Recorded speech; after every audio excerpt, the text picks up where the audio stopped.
Hello guys, today I am talking about how you can create a video app using Angular framework.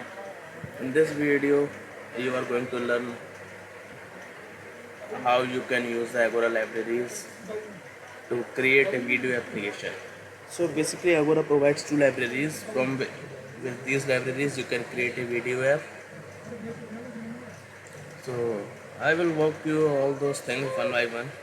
So basically what I am going to implement here is I am going to implement the audio video, how you can add the audio video of user and how you can publish those audio video, and second is the name, how you can publish the name, like who has joined the call. So basically for the audio video what we are going to use the Agora RTC package to send or receive the videos part, and for the to show the name of the users who has joined the call. For this we are going to use a different package. So different packages RTM package. So here we are going to use the Agora RTC package and Agora RTM package to implement the video call. So basically what knowledge you must have to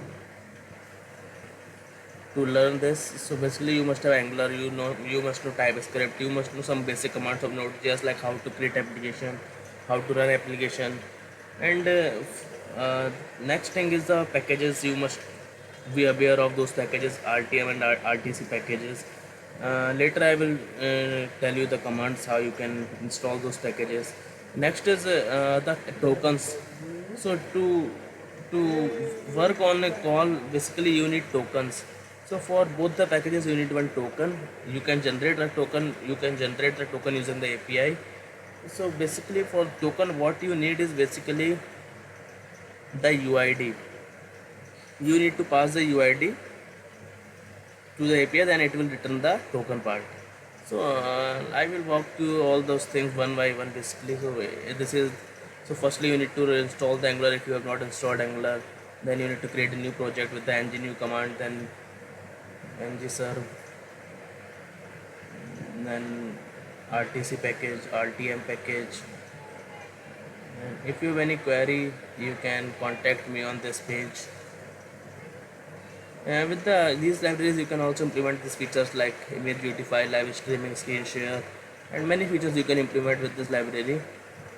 So these are file history. I will talk about this later. So let me show you what we are going to build here. So we are going to build a video app like this. Basically, with the input box, you are going to enter your name. Then with the start call button, you can start the call, and in the below frame, your video will be visible there. When the remote users join the call, then their video will be displayed in the below box. So let me show you the real application. So here this is my application that I. So firstly, what I have done is basically I have done ng-serve. With this, the command will run. Now let me show you the application part. So after running you will get this code. Basically with the first link you will go to the first user, the second link, as you know that user will join from the different links, so you can after deployment you can share those links. So now next is basically you need to enter the name. After entering the name, what it will do is basically it will generate the token, like as I have said, like these are the tokens it will generate, RTC and RTM token. And here you are also passing the UID. The same UID must be passed to both the things. This is the RTC token and this is let me show you RTM token.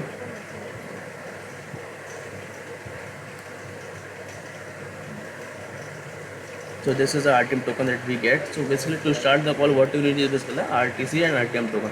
After this you can see that what events that these libraries will go through. And next is basically on the second you can enter with the second user and you can start the call.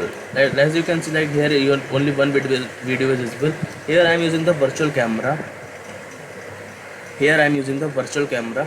So this virtual you can also use your video here. So now next is, if the next user joined the call, then it will show the here below the remote user text. So let me show you. So this is the second call that I am going to start. So what it will do again, it will generate the tokens, and as you can see, second user will be added here. I am going to leave channel from one place because this is, it will show some echo otherwise. So this is, now I have leave, so user will join, user will have not joined the call. So this is the things that we have implemented. So I am talking about the file structure. Let me show you the file structure. As you can see, to test the app, you can go through those links. To test the, basically what you would have to do is, basically you have to create three services. One is to run the API, second is to use the Agora RTC package, third is basically to use Agora RTM package, and last main component is the SDK component, in which you are going to implement the UI part. This is the UI part that you are going to implement here. So these are the basic structure that you must need to follow. So let's deep dive into the code part.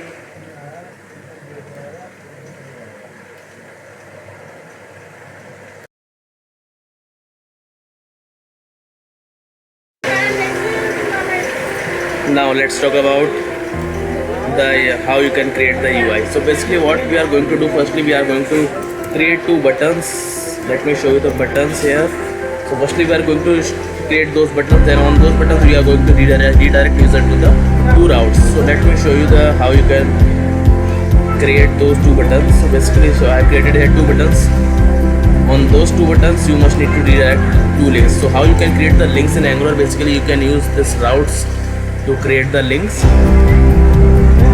So with these routes you can create the link part. So with this you can either create link, and second is basically open 1, open 2, and we are going to pass the value here 1 or 2, and with this so it will open those routes. So let me deep dive into, let's look into the app module part. The app module, basically what we are implemented here is, basically we have imported the HTTP client module to call those APIs to get request to generate a tokens, and with the app routing we are going to implement. We have imported the routing part. So as you can see here, with the user 1 can join the call, with the user 2 can join the call. Now next part is, basically we are going to implement the start call. What functions we need to write on the start call button. So as I mentioned, we are going to create these three services. So first is API service. In the API service we are implemented the get request. How you can call those get request using the we are used the HTTP client module. HTTP client basically used to call those APIs. So with the get you can get the data. So this is the one method you can create. Next is basically let's talk about the component thing. What most important things that we need to include in our UI. First is I have created one input type. With this input type you can take the input from the user. With this you can take the input from the user. And second is, basically after that you can start the call. Let me show you the code, what functions we have included in the start call function. So in the start call, what I have done is, basically the username is mandatory. If the user leave that if the user has not entered their name, then it will show the alert. Otherwise you can start the call. So what you need is, basically first you need to generate one UID to pass to both those APIs, RTC and RTM APIs. With the generate UID you can generate 5-digit UID here, and you are going to pass this UID in both the APIs for the RTC and RTM token. So here what I am doing, basically I am getting the RTC detail from this method. So in this method what I am doing is, basically I am calling the API, then I am passing the UID here, and with this it will return the token here with this UID you will get the UID. Next is what you have to do is, basically this is the details you get for RTC. Now you have to do is, basically you need to work on the RTM thing. So in the RTM you need to call these methods. to create a basic app. So firstly, what you need to do, basically you need to create the one client. So in those packages, if you go through the documentation of those packages, you can see that you need to create a client to start the call. So basically here what you have to do, you have to create a client. So you need to pass here app ID. App ID, you can get the app ID from the console.agora.io.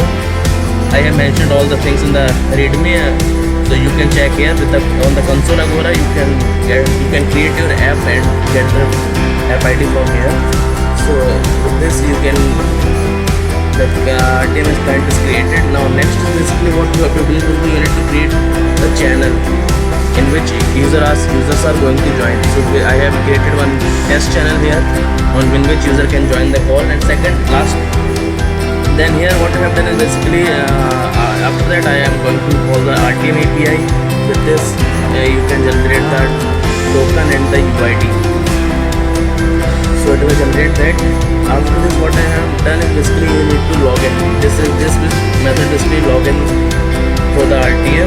Next is what you have to do is basically to log in. Here what you need to pass the token and UID are the important parameters that you must need to pass to log in into the RTM part.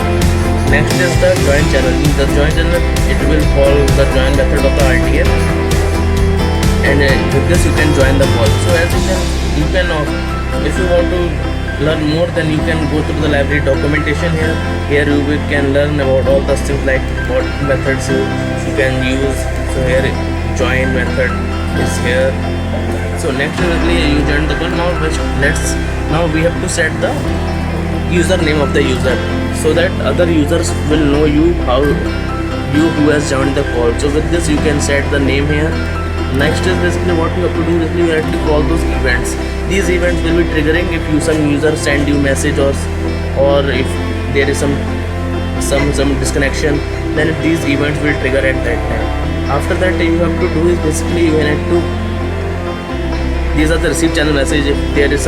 If someone send you the message on channel, then these methods will be called, and these are the events that basically are called if some user joined the call, if some user left the call. This is the RTM basic RTM flow that you need to go through. Then let's back to the start call method. Now what we have done is basically we have successfully logged in with the RTM. Now same things we need to follow in the RTC basically. So basically what you have to do, you need to create a client using the RTC. You can see here the documentation, the RTC part. Next is you have to do is you need to run the RTC server events. So here we are going to use the two events. One is the user published event, second is the user joined event. If user joined event will be triggering if some user joined the call. So these are the events that we are going to run. Then after this we are going to join the call using our tracks. So what you have to do after that, you need to create here as I mentioned to you about that I am using the virtual camera. So if you do not want to use the virtual camera, you can comment it if you don't want. If you want to use your camera, then you can comment this code, and after that your video will be visible on that div block. So here we are going to create two tracks. This is the instance that we created. After that we play that video. So you need to create one div element. In which user need to play the video. So I created here. Let me show you the div element here. So this is the div element that we have created here. So this element is basically represent the video part. In this you can play the video. Next is you need to publish those tracks, because then user can receive your videos.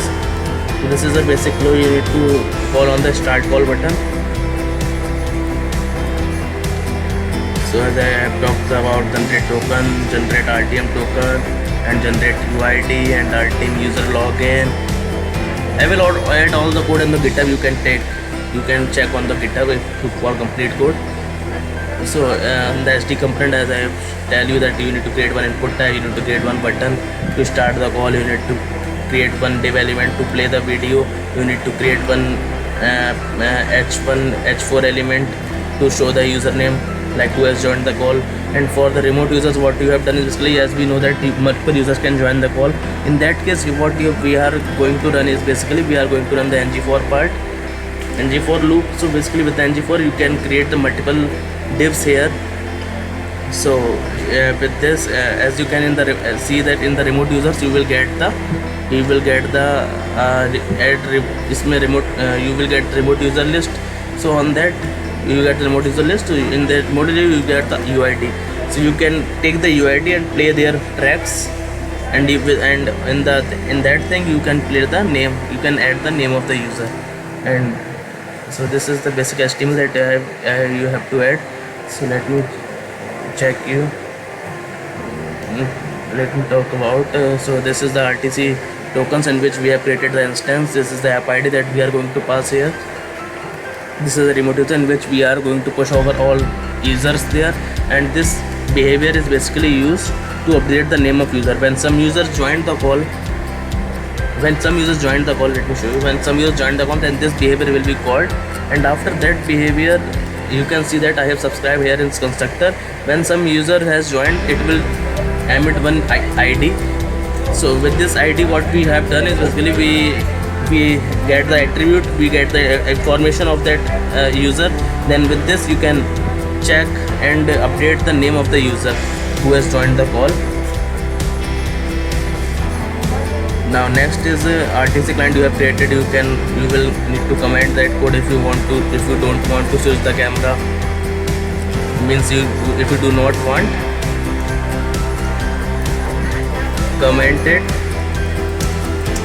If you don't want virtual camera. Now next is the local user code that I have already mentioned. So this mainly we are going to use these two events, user published and user joined. In the user joined, what we have done is basically the remote user will give you an UID. With that UID you are going to push in the remote user property, and second is you are going to publish you are going to update the name here. So you can see here like the events that are triggering here, like you can see here. I think code is refreshed now, but here you can see the console if you have any confusion. Like these are the things that it will trigger. On the user published event, what it is doing basically, if some user publish their both audio and video, then it will play accordingly. You just need to subscribe that and you need to play those videos. So these are the server events that you can use. On the leave call button, basically you need to close the tracks that you have played, and you need to remove those div elements. You need to leave the channel. If you want to leave that, you need to leave the client here. So this is all about the RTC thing. And second is basically for RTM, as I have talked about, like token, client, channel, we have already instantiated here. This is a signal login that we have done. This is the RTM logout that we have done. This is the RTM event that you have triggered after the login. And this is the received messages. If you receive any message, then what it will trigger. These are the things that it will trigger. If you want to leave the channel, then you can call these methods.